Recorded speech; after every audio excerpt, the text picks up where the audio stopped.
Dans ce deuxième concept publicitaire, nous allons nous pencher sur les musées. Ici, on souhaite mettre en avant l'engagement par l'interactivité. Le but est de créer une exposition composée d'expériences interactives et digitales au sein d'un lieu bien défini. Pour ce projet, j'ai choisi un thème de société, le harcèlement sexuel dans les lieux publics. Et non, c'est pas un sujet très fun, mais il me tenait à cœur. Dans ce sujet, je souhaite représenter tout le monde, mais je tiens à mettre une touche plus importante sur les femmes, qui selon de nombreux témoignages sont les plus touchées. Le harcèlement de rue, comme on l'appelle, existe depuis très longtemps. Mais ces dernières années, beaucoup de personnes ont ouvert la parole sur ce sujet, grâce notamment à des mouvements féministes comme le hashtag MeToo. Il s'est répandu par la suite dans le monde entier, comme avec Balance ton porc en France. Ce hashtag reflète le harcèlement et l'agression sexuelle, que ce soit au travail, dans les lieux publics ou encore dans le cercle privé. Beaucoup d'expériences sociales sur le harcèlement de rue se trouvent sur le net, mettant en scène des acteurs en caméra cachée dans des situations de harcèlement. Le but est de voir comment réagissent les gens. L'artiste espagnole, Noa Jensma, a mené un projet artistique. Durant un mois, chaque fois qu'elle se faisait harceler, elle prenait un selfie avec le ou les harceleurs, et cela avec un consentement sûr. Elle a pu en faire plusieurs expositions, un compte Instagram, et montrer son quotidien à travers ses photos, en citant les remarques affiliées. Le plus impressionnant est que chaque homme sur la photo sourit bêtement, sans vraiment se rendre compte de ce qu'il venait de dire, et cela démontre un manque d'éducation. À ce jour, je ne connais pas de musée sur le harcèlement de rue. Cependant, la ville de Lausanne, en Suisse, a sorti une vidéo parodique il y a quelques années, mettant en scène un musée sur le harcèlement de rue comme étant révolu. Un musée qui montrerait les pratiques qui se faisaient avant en termes d'harcèlement. On y voit des représentations d'harcèlement, bien sûr.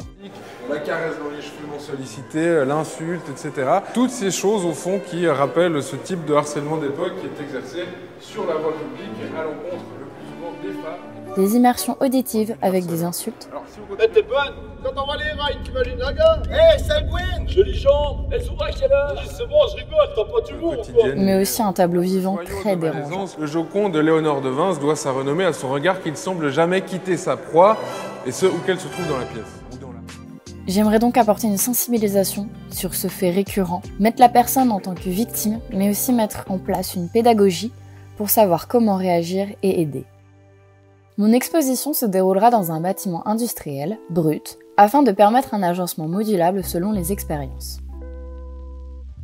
Il y aura un hall central qui desservira 4 expériences différentes et une 5e pièce. On débutera donc par le hall en forme de cercle avec un panneau d'affichage expliquant l'expérience globale proposée. Viendra ensuite, devant chaque entrée, le thème précis de l'expérience qui représentera des lieux. Le métro, la rue, la boîte de nuit, le lieu de travail.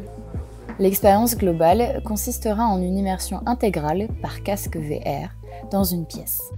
Avant de rentrer dans la pièce, il faudra enfiler le casque VR, mais aussi un casque audio. Sur l'écran vient alors se lancer un court-métrage, un peu à la Black Mirror, Bandersnatch pour les intimes, avec des choix multiples. Vous avez 2 propositions qui s'offrent à vous. Vivre ou regarder. S'ensuit donc le lancement du scénario. Vous entrez physiquement dans une pièce et vous êtes dans la peau d'un personnage en mode jeu vidéo. Comme la salle est équipée de capteurs au sol, le joueur s'avance vraiment dans la pièce et active les scènes par lui-même.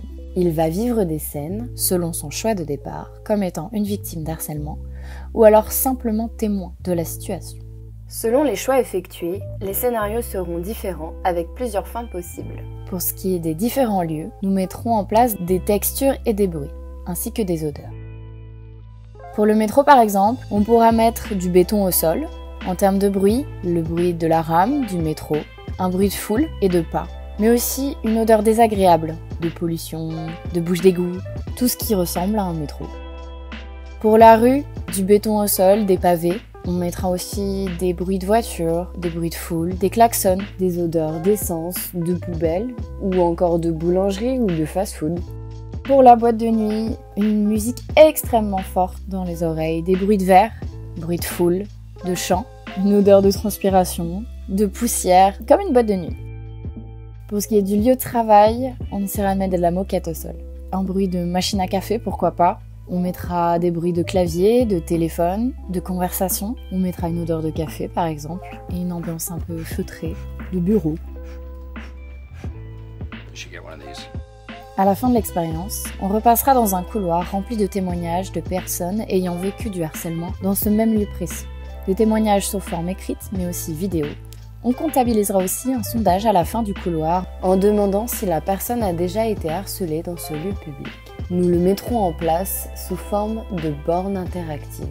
Le nombre sera mis à jour en temps réel au fil des jours de l'ouverture de l'exposition, juste pour créer un dernier impact sur la personne quittant la salle. Finalement, on mettra en place une dernière salle, où il est obligatoire de passer pour quitter le musée. On fera croire à la sortie d'abord, mais en rentrant de la salle, on affichera une pancarte. Tu vas où comme ça ? Dans cette salle, on mettra en avant la règle des 5D. Différentes règles à mettre en place lorsqu'on est témoin de harcèlement de rue. Distraire, déléguer, documenter, diriger ou dialoguer.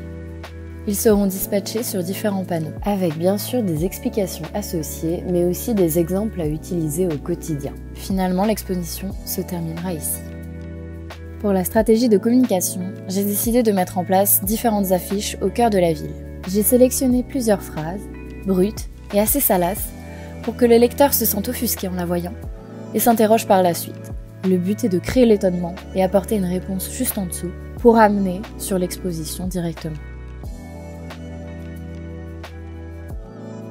Finalement, je sais que mon public ne sera pas forcément celui qui a des lacunes sur ce sujet, ou alors des gros harceleurs de rue. Mais il serait vraiment intéressant de faire venir des groupes de classe, à partir d'un certain âge bien sûr, pour sensibiliser tous les jeunes sur les bonnes manières à avoir dans la société et rendre compte de ce qui existe déjà, mais aussi savoir comment y répondre pour venir en aide. Merci de m'avoir écouté. On se retrouve pour le 3e concept publicitaire. J'espère que vous serez là, parce que c'est une bonne série et qu'elle n'est pas sponsorisée par Netflix. À bientôt!